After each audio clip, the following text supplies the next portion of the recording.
इतनी कठिन परिस्थिति में भी जब मैं घर से खाना बना के लाती थी तो लोगों का रिएक्शन क्या रहता था। तो मेरा बच्चा है ना हॉस्पिटलाइज हो गया था गाइस, क्योंकि है ना उसको डायरिया हो गया था। तो डॉक्टर है ना उसको है ना 3-4 दिन के लिए हॉस्पिटलाइज कर लिया था। तो मैं घर का जब सारा काम वाम करके गई तो अपना खुद खाना भूल गई। डॉक्टर का नंबर आने वाला था, 1 बज रहा था, मैंने सुबह से कुछ भी नहीं खाया था। तो हस्बैंड ने मेरे लिए नारियल पानी और चॉकलेट लेकर आया। मुझे बाहर का कोई भी ना छोला भटूरा ना कुछ भी, सब चीज़ से नफ़रत हो गया था, क्योंकि मेरे बच्चे का तबीयत इतना ख़राब था ना। तो मुझे कुछ भी खाने का इच्छा नहीं कर रहा था कि जिससे मेरी भी तबीयत ख़राब हो जाए या मैं खाऊं तो बच्चों को भी खाने का मन करे। तो मेरा बच्चा है ना अभी एक्सरे के लिए ऊपर जा रहा था, क्योंकि ऊपर एक्सरे होने वाले थे। तो क्या हुआ ना गाइस कि डॉक्टर है ना मेरे बच्चे को है ना पहले तो बोले टाइफाइड है, उसके बाद उन्होंने टाइफाइड का सिम्टम्स बता के ट्रीटमेंट चालू किया। उसके बाद बोला, मेरे जब हस्बैंड ने पूरा डिटेल पढ़ा तो उसके बाद बोला उन्होंने डायरिया है। तो जो भी है खैर, मेरा बच्चा है ना बहुत ज़ोर ज़ोर से रो रहा था, उसको हॉस्पिटल में रहने का मन नहीं कर रहा था। जो हाथ में ड्रिप लगाते हैं ना नस में, उससे मेरा बच्चा है ना बहुत ज़्यादा घबरा गया था। फिर भी मैंने बच्चे को रिलैक्स करके घर आई तो देखा कि जो मैं काम करके गई थी सब वैसे का वैसे ही पड़ा हुआ है। जो स्लैब पे बर्तन था, जो खाना खुला था, जो स्लैब पे बर्तन फेंका था, जो जहाँ का तहाँ सामान फेंका था, वैसे का वैसे ही है।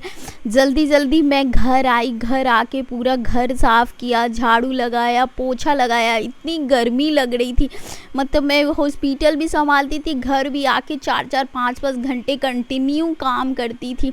तो यहाँ पे है ना मुझे समझ नहीं आ रहा था कि मैं क्या बनाऊँ। ग्रीन वेज ख़त्म हो चुका था और हस्बैंड बच्चे को छोड़ के जा नहीं सकते थे, और मैं भी कहना भूल गई थी ना। ब्लिंकिट कुछ भी समझ में नहीं आ रहा था। मुझे जल्दी हॉस्पिटल जाना था, इसके लिए सास ससुर भी घर में थे। तो मैंने सोचा कि चलो पनीर का वो बना लेते, क्या यार नाम भी भूल गई, पनीर चिली बना लेते। तो मैंने ना पनीर चिली बनाया फटाफट। मेरा भाई जब सुना ना कि उसका भांजा बीमार है तो उसने है ना तुरंत वहाँ से दिल्ली से चल दिया। दिल्ली से यहाँ 2 घंटा का रास्ता है। तो मेरा भाई भी आया था, जो 2 बजे से आया था। तो सिर्फ रसगुल्ला और समोसा मिक्सचर बस खाया हुआ था। बाकी समय से इस घर आई तो मैंने सास ससुर को चाय बना के दिया, तो अपने भाई को भी दिया कुछ नाश्ता खाने के लिए। उसके बाद उसने कुछ खाया ही नहीं था, क्योंकि हमारा ध्यान कहीं और था। तो मैंने सोचा चलो पनीर चिली बना देते। तो फटाफट मैंने पनीर चिली बनाया। तो वही, ये मेरा कोई कुकिंग वीडियो नहीं है गाइस, क्योंकि मेरा बच्चा बीमार था, मैं है ना प्रोफेशनल रूप से कुकिंग नहीं कर पाई। यहाँ पे मैंने प्याज शिमला मिर्च सब डाल दिया। उसके बाद चिली सॉस डाला, red chilli sauce, tomato sauce, soya sauce, Schezwan chutney सब डाल के मैंने भूज दिया। क्योंकि मम्मी जी अभी रूम में पापा जी के साथ थी, तो मैंने सोचा कि जल्दी जल्दी खाना बना लेती हूँ, क्योंकि मम्मी जी पापा जी का भी खाना लगाना था। इतना इजी नहीं होता है गाइज़। और मैं खाना बना रही थी, मेरा दिमाग मेरे बच्चे की तरफ था, तो जल्दी जल्दी पनीर चिली बनाया। घर आई ना, घर का काम किया, जैसे कपड़े पूरे रैक में डाला, जितना कल का धोया था फोल्ड करके रैक में डाला, झाड़ू लगाया, पोछा लगाया, किचन का स्लैब साफ किया, पूरा घर इतर बितर था उसको क्लीन किया। करते करते 2 घंटे हो गए। बर्तन को डिश वाशर में डाला धोने के लिए। उसके बाद सबको खाना खिला के बारी आती है खाना पैक करने का। तो मैंने बिल्कुल नहीं खाया, क्योंकि मेरे है ना पेट में खाना नहीं जा रहा था। मैंने जल्दी जल्दी खाना पैक किया। अंश के लिए खिचड़ी बनाया, बस मूंग दाल चावल का खिचड़ी बनाया, कुछ भी उसमें नहीं डाला। और अपने हस्बैंड के लिए घी डाल के रोटी बना लिया। यहाँ पे मैंने 3 ही रोटी पैक की, ज़्यादा बनाने का इच्छा भी नहीं कर रहा था, और जल्दी जल्दी पैक किया। पूरा मेरा कपड़ा भीग गया था काम करते करते, इतनी गर्मी थी, और कंटिन्यू 4-5 घंटे से मैं काम ही कर।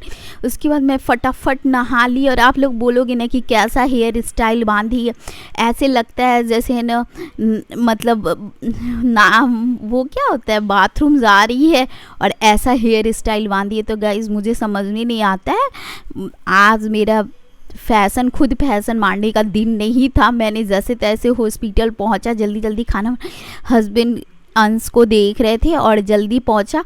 तो हस्बैंड का रिएक्शन जब उन्होंने खाना खोला तो सबसे पहले अंश को उन्होंने खाना खिलाया क्योंकि अंश भूखा था। अंश के लिए खिचड़ी और आलू का चोखा बनाया था मैंने, और देखो मेरा हुलिया कैसे बना हुआ है। उसके बाद गाइस हस्बैंड जब टिफ़िन खोले तो बहुत ज़्यादा खुश हो गए क्योंकि वो उम्मीद नहीं कर सकते थे कि मैं ये सब बना सकूं, क्योंकि गाइस मुझे ना बच्चे को भी खुश रखना है, घर में सास ससुर है उन्हें भी कुछ मतलब अच्छा खाना खिलाना है, और एक औरत होना इतना आसान काम नहीं है। मेरा भाई खा चुका था फिर भी इन्होंने अपने हाथ से मेरे भाई को खाना खिलाया, और मेरा भाई बहुत ज़्यादा हेल्पफुल था। वो हॉस्पिटल से घर, घर से हॉस्पिटल हर 5-5 10-10 मिनट पे कर रहा था। मुझे घर लाना, फिर हॉस्पिटल पहुंचाना, हॉस्पिटल में जो भी सामान घटा लाना, फिर नेक्स्ट डे हो चुका था, बेडशीट चेंज हो रहा था, अंश को केला खिलाया गया। और फिर मिलते हैं नेक्स्ट वीडियो में। Bye bye.